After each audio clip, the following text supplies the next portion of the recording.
All right, welcome to episode 15 of the Small Talk podcast of the Smallegan Real Estate team. Today we're with Rachel Meraki. Rachel's goal is to make you believe in yourself and to not let others determine your happiness. Rachel does this through the art of hair and not just hairstyling. Rachel, tell me a little bit about your newest venture and certification. So my newest venture is non-surgical hair replacement. So what that is I would say like the modern day toupee for men and women. Okay. So I can completely customize it to you. I can color it. It'll sit on your head and you won't be able to tell that. Okay. I have it on. I imagine that's like a pretty new thing. Yeah. Okay. Yeah, it's very new. So throughout my career, I've always kind of gravitated towards women who have finer hair or men that have finer hair. And with hair color, I can enhance their hair to make it look fuller. And I do extensions, I've done tape-ins, I've done sew-ins and everything like that. So doing something with hair loss is kind of just like a natural progression that I feel like my career has gone into. And I saw this video on TikTok. And I learned so much on TikTok. I know, pretty much everything. Yeah. So there was this lady who she had really fine hair, and the lady put a wig on, and it blended right in, and she colored it and customized it. And I asked her, "Hey, how did you do that?" And so that's how I got into getting certified for that. So you've made a career change based off a TikTok video. That's really crazy how big like that impact is on our everyday lives, right? Yeah. For me, I just learned how to make like cinnamon rolls with like right. heavy whipping cream, right? And several other things that probably don't matter. But why did you decide that cutting hair was the right thing for you? Well, I've always, since I was little, gravitated towards, I played on my Barbies and I played on my friend's hair, and in high school I was always styling and wanting to touch people's hair. And plus, once I got into it, when somebody loves their hair, it's literally the best feeling in the whole world. I've had people come back and say, "You literally made me feel so confident. Thank you so much." And they will bring you presents. So wow. Yeah, like it's a huge on people's self-esteem. Do you remember like the first person that you cut their hair? Was it yourself? No, actually, I never cut my own hair. Okay. Which my daughter did that. Yeah. She gave herself a mullet. It's hilarious. Yeah. I cut everybody else's hair. So okay. I think, again, it was just natural for me to go into hair. I knew that I didn't want to, with college and stuff, I just knew that I was going to go into hair. So I didn't even apply to college. I just went to hair school. And yeah, just right away, that's what I want to do, and I'm doing it and haven't looked back, huh? Yeah. Okay. How long have you been cutting hair? I've been doing hair for 10 years. Okay. And so how many people do you think you've actually cut or styled? How many different people have you helped? I would probably say at least 2,000 people. Really? Yeah. Okay. So you'd say that you're an expert now? Yeah, I definitely would say that I'm a color specialist. And then hair cutting is probably my second favorite because they go hand in hand. But now I'm going to be a hair restoration expert. That's really cool. Is there a ton of people in this area that do that kind of thing, or no? It's pretty new. It's a new technique. So what it is it's like a non-toxic glue that they put on, and you glue it on there, and the glue activates with the heat of your body. And so like it fuses on, so you can like swim and do all that stuff too. How long does it stay on, or does it have to be reapplied? I would say 6 to 8 weeks, which is normal. Or, with men, you can do the topper probably like 4 to 6 weeks. Every time you'd go get your hair cut, we would take it off, wash it, cut your natural hair, and then reapply it. So would you say that like the level of happiness increases based on the type of thing that you're doing for them? Like I would think like if I was low on hair and I could suddenly have a full head of hair that made me look younger, that would really put a smile on my face. Yeah. So funny. I shaved my head like 4 weeks ago. All right. And I did it just because I've always colored my hair, But in that, I did not, because I did it to myself, I didn't necessarily expect to be shy about it when I went in public. I mean, they don't know me. They don't know that I just cut my hair, but I did, So I wanted to like kind of hide, which gave me just another level of empathy for doing this, because I did it to myself and I was like nervous and shy to go out in public, versus people who they can't control it. Women who have alopecia, men who have alopecia, cancer patients, So like that was very surprising. So it's really huge on your self-esteem. And I think like you saying that, like I think we're a lot more critical of ourselves than other people are even critical of ourselves, right? So we tend to think that other people are thinking something about us, and they're not. They're just going about their lives, and we're thinking it and kind of projecting that out there. So that's interesting that you have that experience now. Right? Yeah. So I did not expect that. I really was like, wow, okay. I think kind of the same thing happens for me when I let my hair go too long, and I'm like, it's going over my ears. Nobody notices except for me, right? But then that's good. And but you feel like everybody's looking and like, oh, I need a haircut. Oh, kind of makes you and I guess it also goes to say, if you're happy with yourself, whatever that may be, right? Whether it's getting medical hair, non-surgical hair treatment, or getting it colored or getting it cut, it makes you feel good about it yourself. Yeah, right? Hair is very powerful. And I think that's one of the things being a hairstylist that I've learned is it really affects people's self-esteem. So like, let's just say you're having a good hair day, you get a fresh haircut, you have a good hair day, you feel good. I look good, I feel good. Versus you go to somebody that's not your normal stylist and they don't cut your hair the way that you're like, oh gosh, I gotta walk around until this grows back. It's really strange to think about, like when you actually think about it, like how big of an impact that has. I know from personal experience, I've had bad haircuts, which probably nobody could tell except for me. Right. And it ruined my mood. Yeah. And I've had really good ones, and I just leave there feeling like, is there another term other than $1 million? But it definitely has a huge impact. And I'm sure that, people that you help appreciate that. Yeah. So. And I think that's the best feeling in the world. Like having somebody leave and you can just see in their whole posture and everything how confident they feel. They're looking at themselves in the mirror, every mirror in the salon, So like, what a great feeling that is. Yeah. So, do you have any like business partners, or is this something that you do by yourself? So as of right now, it's just me. But one of the girls I went to hair school with reached out, and she actually is getting certified in it. Okay. In non-surgical hair replacement. So then once she gets certified, we're talking about collaborating. And then I would love to get a whole team of us together. So how did you actually, so you said TikTok that you found out about this. Are you using that to find new customers now? Yeah. So social media is really huge. Yeah. And I am on the back end of social media. So like I'm just coming to like TikTok is huge. Yep. Facebook, Instagram, Snapchat, all that. And so that's really how I get my clients online. And then I have like the best clients in the world. So they always refer people to me.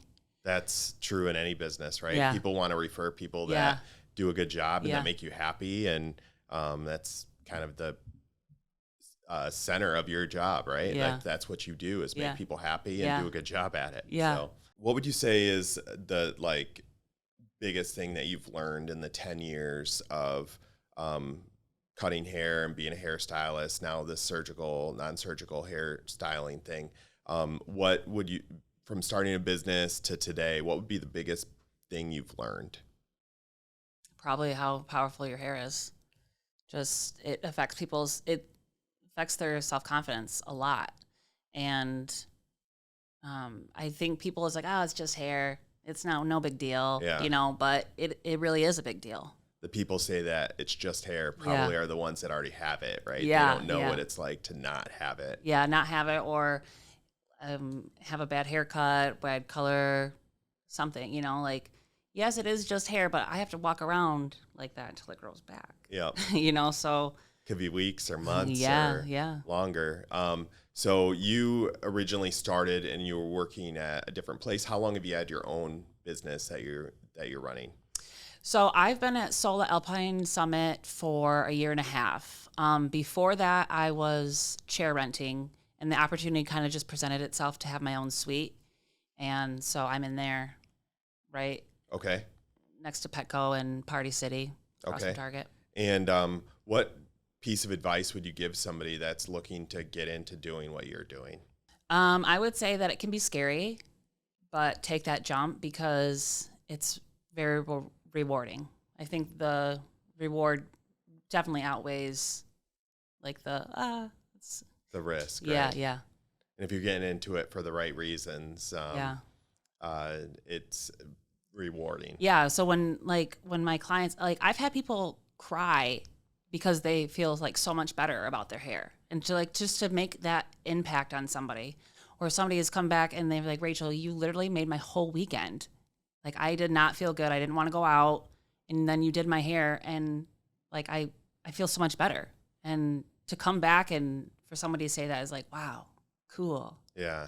I think there's a lot of people that could do their job their entire lives and never have anybody say that they made an impact on their life. Yeah. And that's really cool that you get that experience. That's probably my favorite part.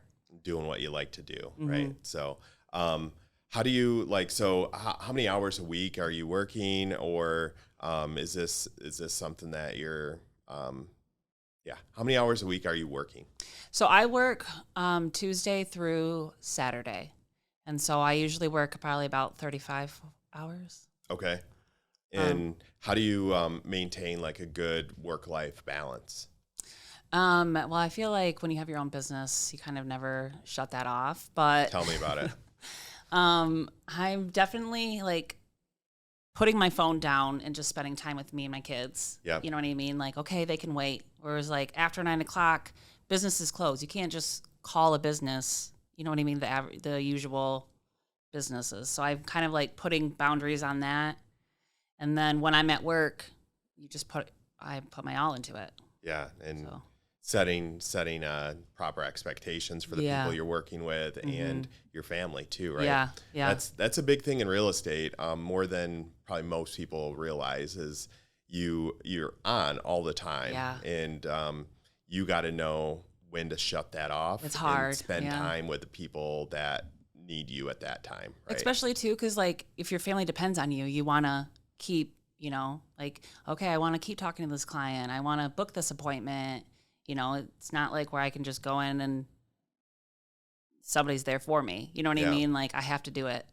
Yeah. So it's hard to kind of turn it off. I talk to my team sometimes and they're like, well, they called and wanted to see a house at 4 o'clock. So I dropped everything to make that happen. But call your dentist and ask, them to make an appointment for you at 4 o'clock, see what happens, right? He's going to say, I can get you in 4 o'clock in 3 months, right? Right, so, right.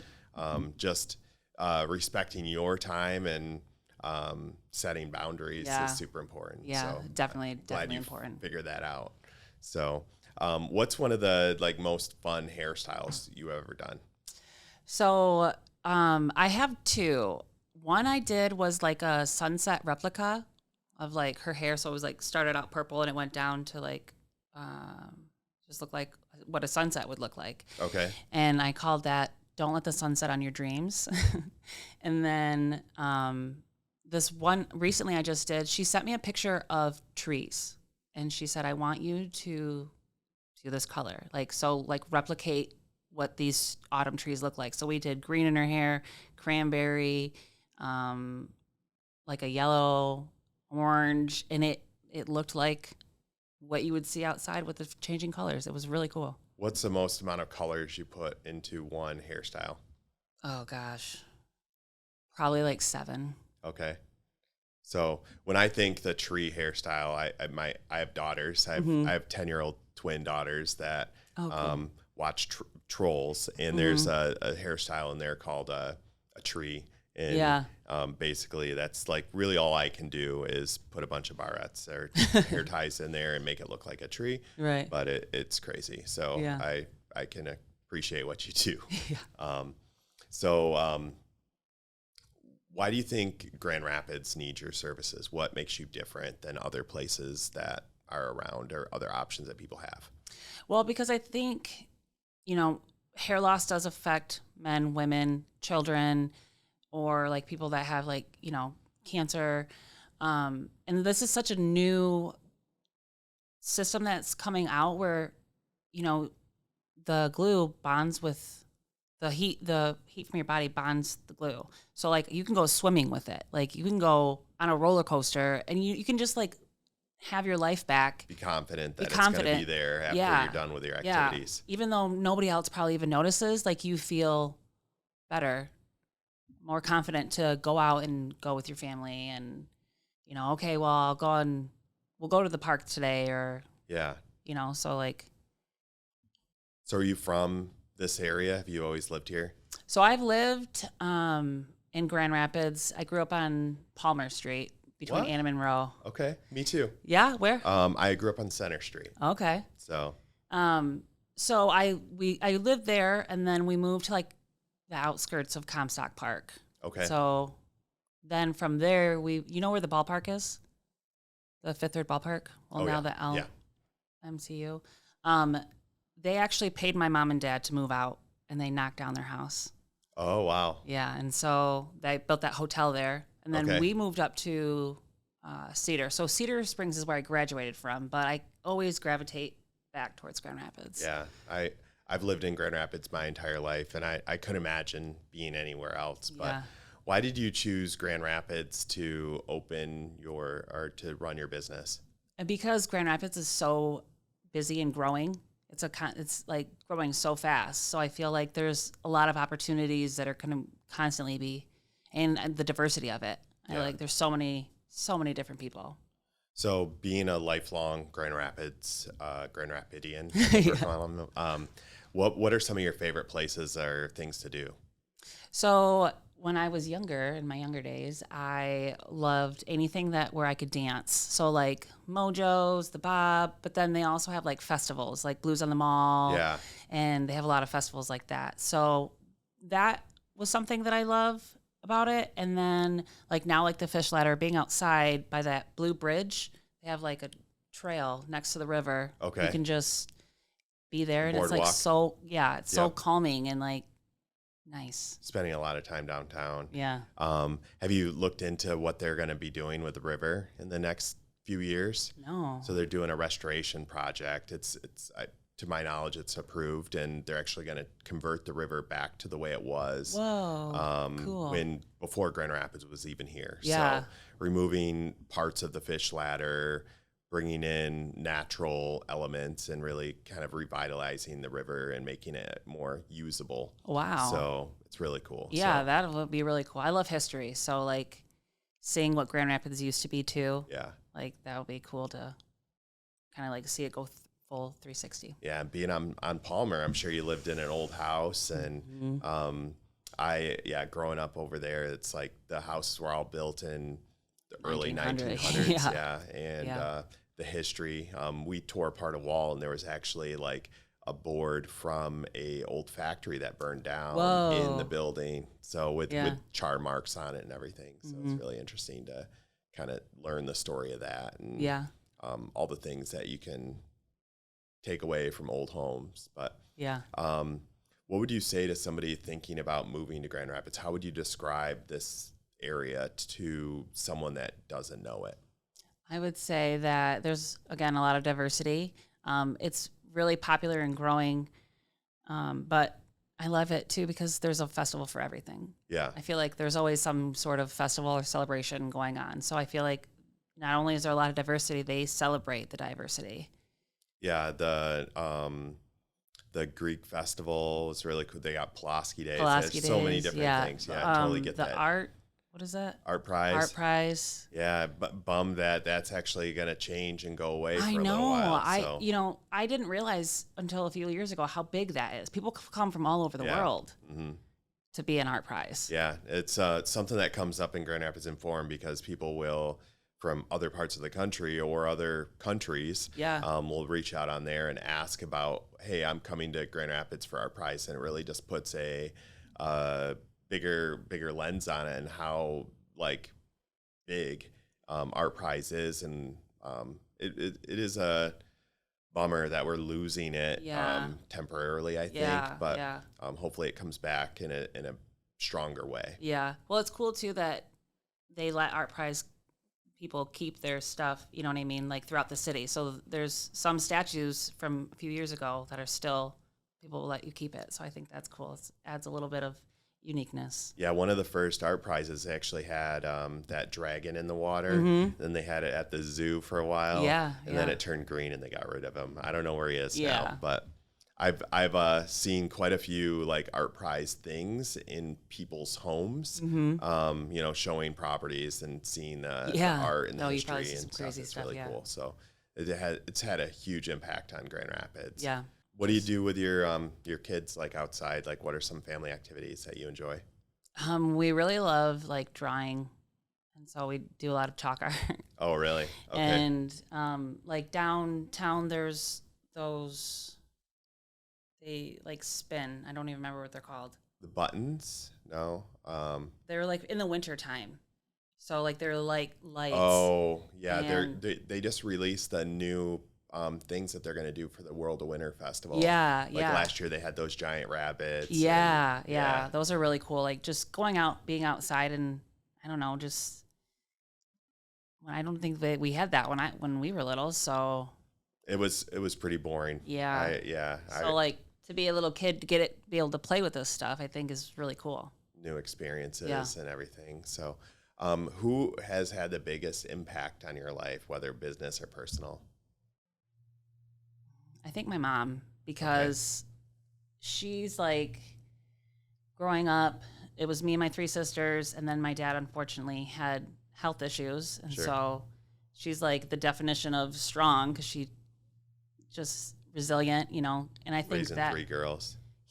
Yeah, that like helped push me in like my business, like, okay, don't give up, keep going, you can do it kind of stuff. So like just seeing how strong she was, I think gives me the motivation to keep going.